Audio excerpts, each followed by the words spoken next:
Hey, what's going on, guys? This is Weather Whiplash. I am meteorologist Jonathan Kagas, and today we are talking all about the tropics. For the first time in about a month, the Atlantic hurricane season is showing at least a little sign that it's trying to wake up from its extended slumber. We're going to break down that new disturbance, talk about the environment that it's working into, and where it could be going in just a minute. Stick around.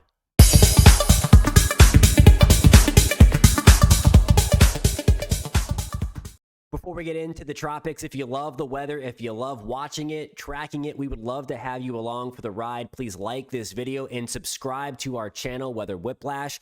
We're going to have a lot of fun tracking the ins and outs of the weather, especially the big weather stories. So again, hit that subscribe button. Here is our disturbance fresh off of the African continent, now working over the warmer waters of the Atlantic.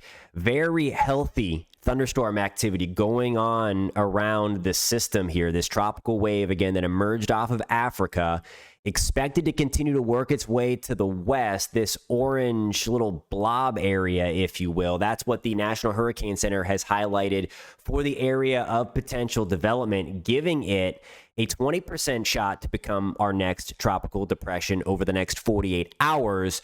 And over the next 5 days, a slightly better chance for tropical development, up to 40% over the next 5 days. Now, this is going to do a little battle with some drier air, mainly that Saharan dust from the Sahara Desert, still residing mainly north of the system, but there's also going to be some wind shear out ahead of it. And we're going to take a look at a few model projections in a second, but right now a healthy tropical wave moving away from the African continent, showing you this on Radar Omega, beautiful satellite presentation here as it works its way again to the west.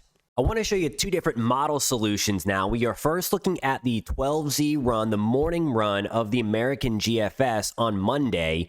And you see that deep purple there. It's an aggressive model run again. It has been on the more aggressive side in developing this entity off of Africa. We're fast forwarding now to Friday early in the morning as this continues to work its way across the Atlantic. Now we're getting into Friday night, into Saturday morning, and still aggressive, still bullish with likely at least a depression by this time, likely more, at least according to the GFS. But I want to show you the European. They tell two different stories.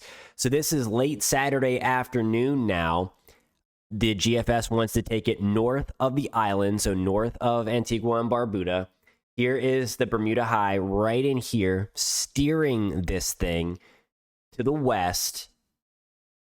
Notice all these colors out here. This is the atmospheric spin, if you will, from an upper level disturbance that is going to be pushing off of the United States late this weekend into early next week.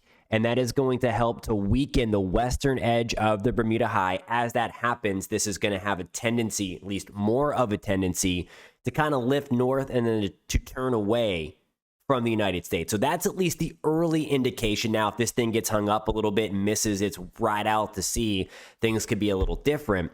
But there's also a question of how strong this is going to be. So again, this is getting out now into next Monday morning. See it north of the Antilles and north of Puerto Rico. The European, though, paints a much different picture. You really can't find it. This is Friday morning. Again, this is the exact same time we started the GFS run. It's right in here. And there are also a few little areas, the little flare up there of the red colors, indicating that there likely are going to be a few areas competing for the dominant center. So I want to take you out further in time. The European is also much further south with this. And you see all those centers trying to rotate around each other. It's right in here. So the northern islands. Again, want to pay close attention to this as we do have an entity that could be close by as we get into the upcoming weekend. This is going to be Saturday evening now. And you see there, still, it's very, very weak at this time as it works close toward Puerto Rico. The European has the same kind of solution in terms of a weakening Bermuda High. But nonetheless, by early next week, it has some inclement weather in and around Puerto Rico and the southeast side of the Turks and Caicos, which are right in here. So the moral of the story is there is still a lot to iron out because we don't have a dominant center with this tropical wave. That's why it's a wave. And that's something that we are going to watch over the next couple of days to next week as this tries to get it together. I want to show you the ensemble members now. An ensemble is the model run with a different number of initial conditions. And we're focused here on this cluster of L's. It doesn't mean that there's that many storms out there. It's the different members' solution to each thing here. And watch what happens. This is the European ensembles, and it kind of follows the same kind of story here that there's not much of a signal. Here, it's looking like we could have a healthy signal.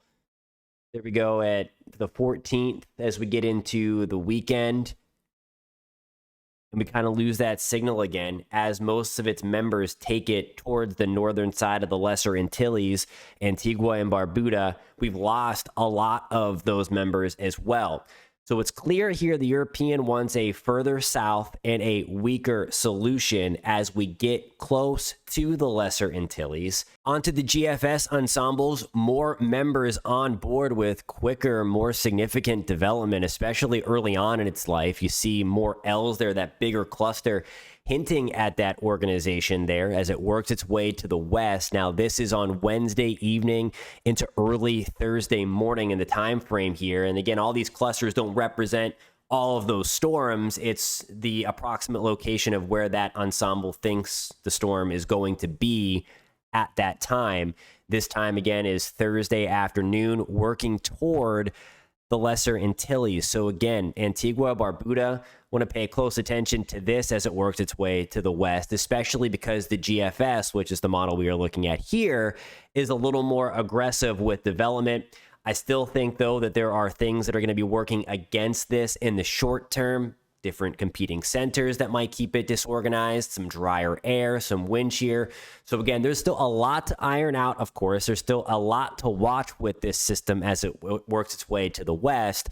But again, in the short term, Puerto Rico getting into the northern part of the Caribbean islands here. Just want to pay close attention. Want to keep it in the back of your mind anyway, that there could be something brewing as we get into next weekend. That's going to be next Saturday, Sunday, into Monday morning. We could have something out even in the southeastern Turks and Caicos. Thank you so much for checking out Weather Whiplash. We are going to stay on top of this disturbance as it works its way to the west, again, potentially working close to the northern end of the Lesser Antilles over the next few days and really getting into the upcoming weekend. We have you covered on that. If you like what we are putting out, please hit that subscribe button. If you have any questions, post those in the comments. Again, this has been Weather Whiplash.